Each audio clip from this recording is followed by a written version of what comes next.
नमस्कार, मैं हूं अंकुर और आप देख रहे हैं सत्य हिंदी का न्यूज बुलेटिन। एक नजर अब तक की सुर्खियों पर। एथिक्स पैनल ड्राफ्ट रिपोर्ट में महुआ मोइत्रा को लोकसभा से निष्कासित करने की सिफारिश की गई है। दानिश अली की खिंचाई की गई है। इस ड्राफ्ट को अडॉप्ट यानी अपनाने के लिए गुरुवार को बैठक होने जा रही है।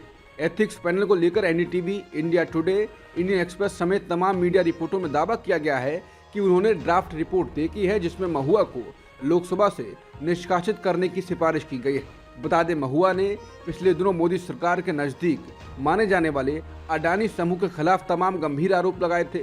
महुआ ने भाजपा सांसद निशिकांत दुबे की कथित फर्जी MBA डिग्री का मामला भी उठाया था। उसके बाद उनके बुरे दिन शुरू हो गए। भाजपा का शीर्ष नेतृत्व महुआ से काफी नाराज लगता है। राजस्थान विधानसभा चुनाव में सियासी दांवपेच का खेल भी खूब चल रहा है। भाजपा और कांग्रेस के नेता एक दूसरे की कमियां तलाश रहे हैं ताकि अपने विरोधी की परेशानी बढ़ाई जा सके। इसी क्रम में बुधवार को भाजपा नेताओं का एक प्रतिनिधिमंडल केंद्रीय जल शक्ति मंत्री गजेंद्र सिंह शेखावत के नेतृत्व में मुख्य चुनाव आयुक्त से मिला और अशोक गहलोत पर नियमों के मुताबिक कार्रवाई करने की मांग की है। भाजपा का आरोप है कि सीएम अशोक गहलोत ने अपने नामांकन में तथ्यों को छुपाया है। राजस्थान भाजपा मुख्य चुनाव आयुक्त से हुई इस मुलाकात की जानकारी बुधवार को अपने एक्स अकाउंट से दी है। अशोक गहलोत ने जोधपुर की सरदारपुरा विधानसभा सीट से अपना नामांकन दाखिल किया है। इसे रद्द करवाने की भाजपा की ओर से भरपूर कोशिश की जा रही है। चुनावी परीक्षा से जूझ रहे अशोक गहलोत के लिए भाजपा की शिकायत मुसीबत बढ़ाने वाली हो सकती है।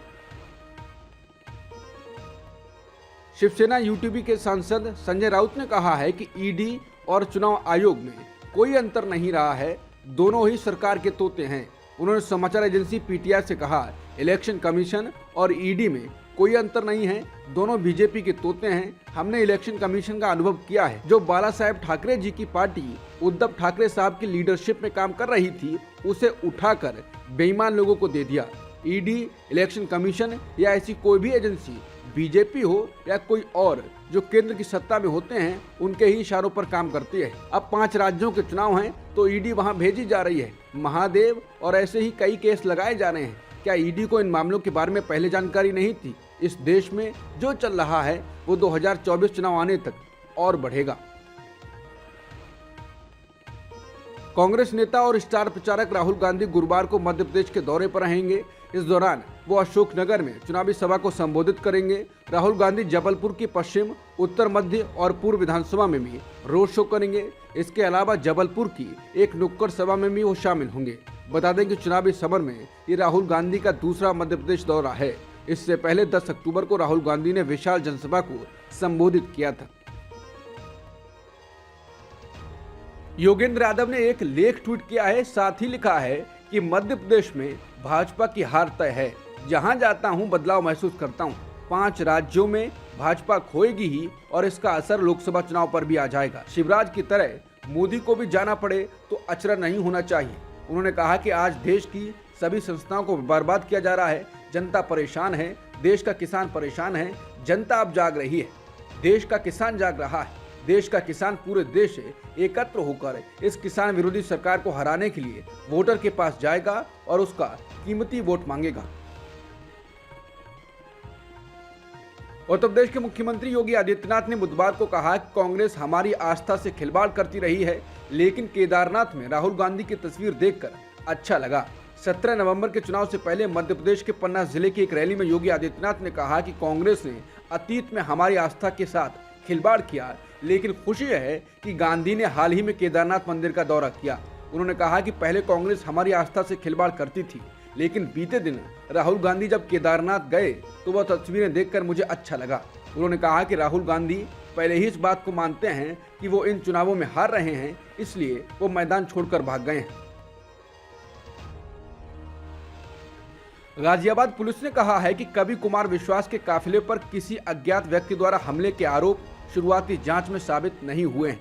कुमार विश्वास ने पुलिस में शिकायत दर्ज कराई, जिसमें आरोप लगाया गया कि उनके वाहन को एक अज्ञात व्यक्ति की कार ने टक्कर मार दी, जिसने उनकी सुरक्षा के लिए तैनात सीआरपीएफ और पुलिस कर्मियों पर भी हमला किया। एक सोशल मीडिया पोस्ट में कवि ने दावा किया कि अलीगढ़ जा रहे उनके काफिले पर हिंडन पुल के पास हमला किया गया था। उन्होंने कहा कि अज्ञात कार चालक ने उनके सुरक्षा कर्मियों को ले जा रहे वाहन को जानबूझकर दोनों तरफ से टक्कर मारकर निशाना बनाने का प्रयास किया। विश्वास ने कहा, जब उस व्यक्ति को रोका गया तो उसने न केवल यूपी पुलिस कांस्टेबल बल्कि केंद्रीय बलों के सुरक्षा कर्मियों पर भी हमला किया। उन्होंने बताया कि घटना की सूचना पुलिस को दी गई है। जम्मू कश्मीर के सामा जिले में गुरुवार सुबह पाकिस्तान की ओर से फायरिंग हुई। बीएसएफ अधिकारी ने बताया कि रामगढ़ सेक्टर में अंतर्राष्ट्रीय सीमा पर बने नयनपुर पोस्ट पर गोलीबारी हुई, जिसमें बीएसएफ का एक जवान घायल हो गया। अस्पताल में इलाज के दौरान उसकी मौत हो गई। ये 3 हफ्ते में तीसरी बार है जब पाकिस्तान ने सीज फायर का उल्लंघन किया है। एक वरिष्ठ अधिकारी ने कहा कि यमन के हूती विद्रोहियों ने एक अमेरिकी MQ-9 रीपर ड्रोन को मार गिराया है।